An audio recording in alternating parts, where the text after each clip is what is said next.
تو اس کا پہلا شعر ہے: پھر مجھے دیدائے تر یاد آیا، دل جگر تشنائے فریاد آیا۔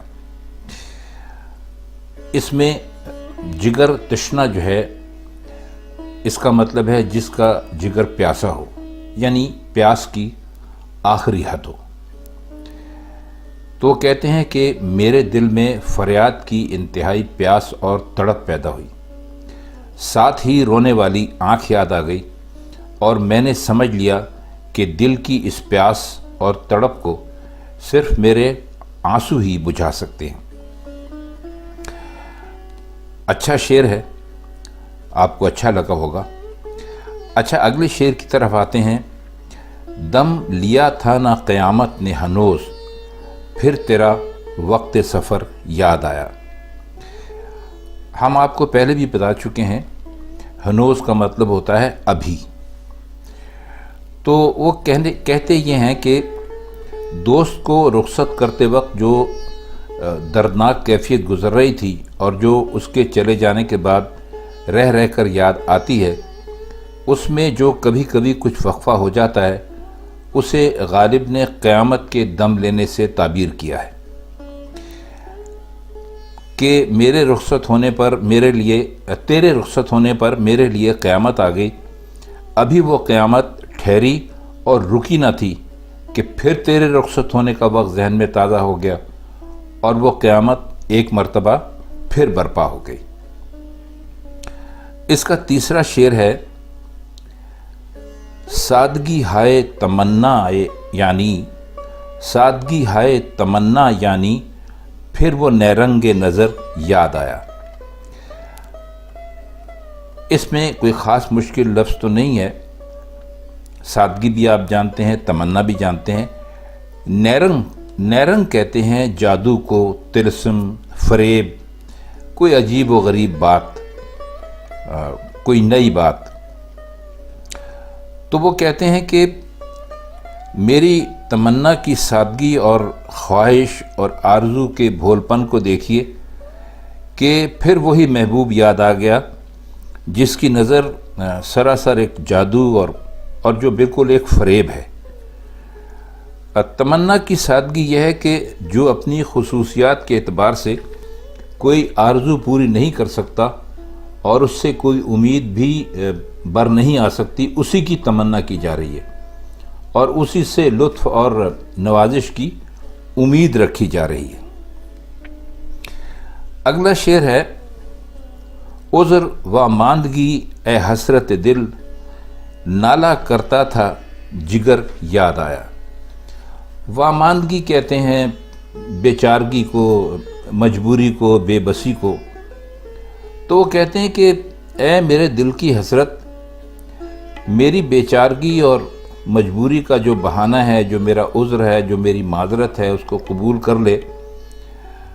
میں تو رونے پیٹنے اور نالہ کرنے کے لیے، نالے کا مطلب ہم آپ کو کئی مرتبہ بتا چکے ہیں، بلند آواز میں رونا، میں تو اس کے لیے تیار تھا، مگر پھر مجھے جگر کا خیال آ گیا کہ وہ تو ایک ہی آہ میں پھٹ جائے گا۔ تو جگر کے خیال سے میں بہت بلند آواز میں نہیں رو رہا ہوں، لیکن ایک طرف دل کی حسرت اور ناکامی اس بات کا تقاضا کر رہی ہے اور اس کے بغیر وہ پوری نہیں ہو سکتی، اور دوسری طرف جگر کا معاملہ سامنے ہے کہ وہ آہ و فغاں برداشت نہیں کر سکتا۔ تو میری سمجھ میں کچھ نہیں آتا کہ میں کیا کروں۔ اگلا شعر دیکھتے ہیں: زندگی یوں بھی گزر ہی جاتی، کیوں تیرا راہ گزر یاد آیا۔ راہ گزر کہتے ہیں راستے کو، چلنے کی جگہ کو۔ تو وہ کہہ یہ رہے ہیں کہ میری زندگی تیری رہ گزر کے یاد کے بغیر بھی بسر ہو ہی جاتی، لیکن اس یاد نے مجھے انتہائی رنج اور غم کا تختہ مشق بنا دیا ہے۔ سوچتا ہوں کہ یہ میرے دل میں یہ یاد کیوں کر تازہ ہو رہی ہے، گزرگاہ محبوب کی یاد کیوں تکلیف اور اذیت کا باعث بنی ہے۔ مولانا حسرت موہانی نے ایک جگہ لکھا ہے کہ راہ گزر یاد آنے کا نتیجہ یہ ہوا کہ عاشق گھر چھوڑ کر محبوب کو دیکھنے یا اس کے دیدار کے شوق میں رستے پر جا بیٹھا کہ گھر میں بھی باہر انتظار ہی انتظار ہے، تو یہیں انتظار کیوں نہ کر لیں۔ کچھ لوگ کہتے ہیں کہ عاشق کی زندگی کے کچھ دن محبوب کی گزرگاہ یعنی اس راستے پر بسر ہوئے تھے، یعنی وہ اس راستے میں کھڑا رہتا تھا جہاں سے محبوب کا آنا جانا تھا، تو اس کو وہ دور یاد آ گیا اور جس کی وجہ سے زندگی گزارنا دشوار ہو گیا۔ تو گزرگاہ محبوب کی یاد تازہ ہونا اس کی وجہ سے ناقابل برداشت ہو گیا، مگر وہ گزرگاہ رقیب کے گھر کو جاتی تھی یا رقیب کا گھر اس گزرگاہ پر تھا۔ عاشق سب کچھ برداشت کر سکتا ہے مگر رقیب پر محبوب کی تھوڑی سی مہربانی بھی اس سے برداشت نہیں ہوتی۔ تو لگتا ایسا ہی ہے کہ گزرگاہ یاد آنے کے خلاف فریاد کا اصل سبب یہی ہو سکتا ہے، ایسا لگتا ہے۔ ممکن ہے آپ اس شعر کے کوئی دوسرے معنی نکال لیں۔ اگلا شعر دیکھتے ہیں۔ کیا ہی رضوان سے لڑائی ہوگی، گھر تیرا خلد میں گر یاد آیا۔ اب کہتے ہیں کہ رضوان، آپ جانتے ہیں کہ جنت کے جو دروغہ ہیں اس کو رضوان کہتے ہیں، تو اس سے جب تیرے گھر کی کہتے ہیں کہ محبوب تیرے گھر کی بہار، رونق اور یہ دل آویزی بہشت میں کہاں ہوگی، میں وہاں پہنچوں گا اور تیرے گھر کی یاد تازہ ہوگی تو بہشت کے یعنی جنت کے دربان سے لازماً میری لڑائی شروع ہو جائے گی۔ اور اس لڑائی کے دو سبب ہو سکتے ہیں۔ اول تو میں کہوں گا کہ محبوب کا گھر جنت سے بہت زیادہ اعلیٰ ہے، تو وہ جنت کا جو فرشتہ ہے رضوان وہ کہے گا تم غلط کہتے ہو، بہشت جیسی چیز کہیں موجود ہی نہیں ہے۔ دوسرا سبب یہ ہو سکتا ہے کہ میں بہشت سے نکلنا چاہوں گا تاکہ تیرے گھر پہنچ جاؤں، اور رضوان مجھے روکے گا اور نکلنے نہیں دے گا، اور اس طرح ہاتھا پائی سے لڑائی کی نوبت آ جائے گی۔ تو مختصراً یوں سمجھ لیجئے کہ مرزا غالب نے اپنے محبوب کے گھر کو جنت سے بہتر قرار دیا ہے۔ اچھا، اگلا شعر دیکھتے ہیں۔ آہ وہ جرت فریاد کہاں، دل سے تنگ آ کے جگر یاد آیا۔ جرت فریاد کا مطلب یہ ہے کہ فریاد کرنے کا حوصلہ، فریاد کرنا، اور تنگ آ جانا تو آپ جانتے ہیں، بیزار ہو جانا، پریشان ہو جانا۔ تو اس کی شرح ہم کچھ ایسے کر سکتے ہیں کہ جب وہ کہتے ہیں کہ جب میرے پہلو میں جگر صحیح سالم موجود تھا تو اس کے بلبوتے پر جس طرح چاہتا تھا فریاد کر لیتا تھا۔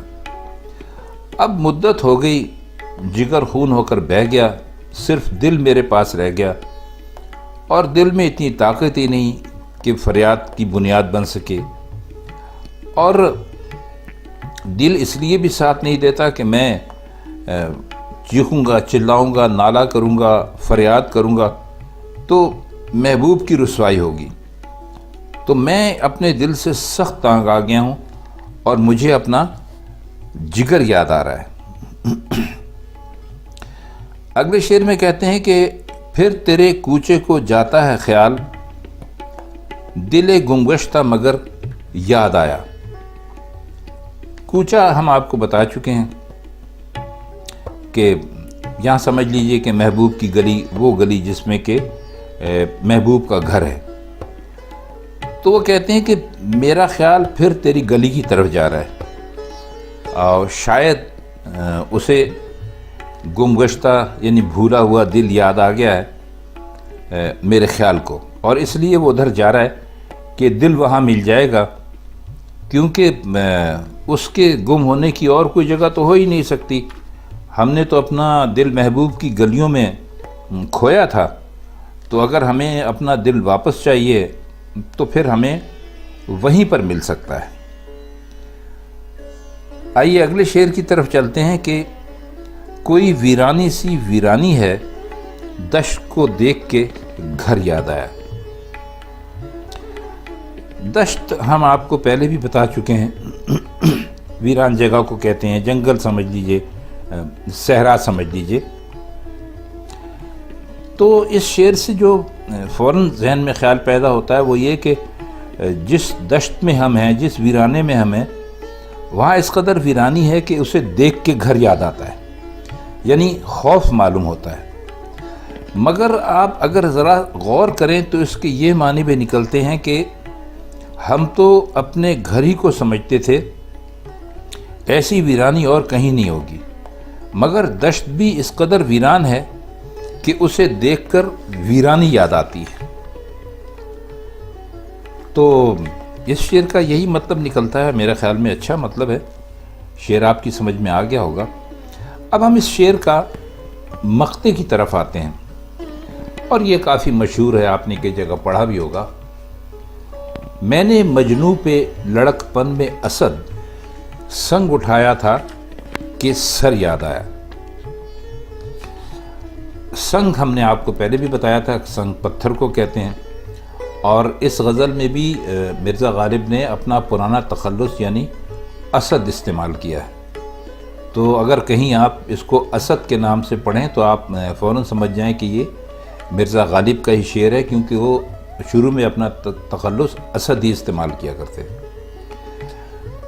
تو سر تو آپ کو معلوم ہے کیا چیز ہے، سنگ کا مطلب ہم نے آپ کو بھی بتا دیا۔ تو لڑکوں کا عام دستور ہے کہ وہ جو پاگل ہوتے ہیں، دیوانے ہوتے ہیں، ان کو اینٹ پتھر مارتے ہیں۔ اب شاید یہ دستور کم ہو گیا ہے، لیکن اس زمانے میں شاید ایسا ہی ہوتا ہوگا، جس کو پاگل سمجھتے ہیں، سودائی سمجھتے ہیں، اس کے پیچھے وہ لڑکے لگ جاتے ہیں، اس کو تنگ کرتے ہیں، پتھر وتھر بھی بیچارے کو مارتے ہیں۔ تو وہ کہتے ہیں کہ جب میں چھوٹا تھا تو میں نے بھی ایک پاگل کو مارنے کے لیے پتھر اٹھایا تھا، لیکن ساتھ ہی مجھے اپنا سر یاد آ گیا۔ یعنی یا تو وہ پتھر اپنے سر پہ مار لیا، جس سے واضح ہوتا ہے کہ لڑک پن ہی میں پاگل ہو گیا تھا، یعنی عشق کا مجھے جنون ہو گیا تھا، یا یہ خیال آ گیا کہ جب مجھ پر اسی قسم کی کیفیت طاری ہوگی، یعنی جب میں پاگل ہو جاؤں گا تو لڑکے مجھے بھی اسی طرح اینٹ پتھر ماریں گے۔ ایک اور جگہ ہم نے اس کی تشریح یہ بھی دیکھی تھی کہ اپنے سر کی چوٹ یاد آ گئی، اسی لیے بچپن میں مجنوں کے سر پر پتھر نہیں مارا۔ یعنی وہ اپنے آپ کو سمجھتے ہیں کہ کسی کو پتھر میں اس لیے نہیں ماروں گا کہ پتھر اٹھاتے ہی مجھے اپنا سر یاد آ جاتا ہے، کیونکہ کل میں بھی اسی دور سے گزرنے والا ہوں، میں بھی پاگل ہونے والا ہوں، تو اگر میں نے کسی کو پتھر مارا تو کل کوئی اور بھی مجھے پتھر مارے گا۔ تو خواتین حضرات، یہ تھی آج کی غزل، جس کی ایک مختصر تشریح ہم نے آپ کی خدمت میں پیش کرنے کی کوشش کی۔ اگر آپ کو یہ غزل اچھی لگی ہو، یا آپ مرزا غالب کی کسی اور غزل کی تشریح چاہتے ہوں، یا اس کے معنی یا مطلب سمجھنا چاہتے ہوں، تو کمنٹ سیکشن میں ہم سے رابطہ کیجئے، ہم انشاءاللہ آپ کی خواہش کو پورا کرنے کی کوشش کریں گے۔ تو پھر مرزا غالب کی کسی اور غزل کے ساتھ آپ کی خدمت میں پھر حاضر ہوں گے۔ تب تک کے لیے اللہ حافظ۔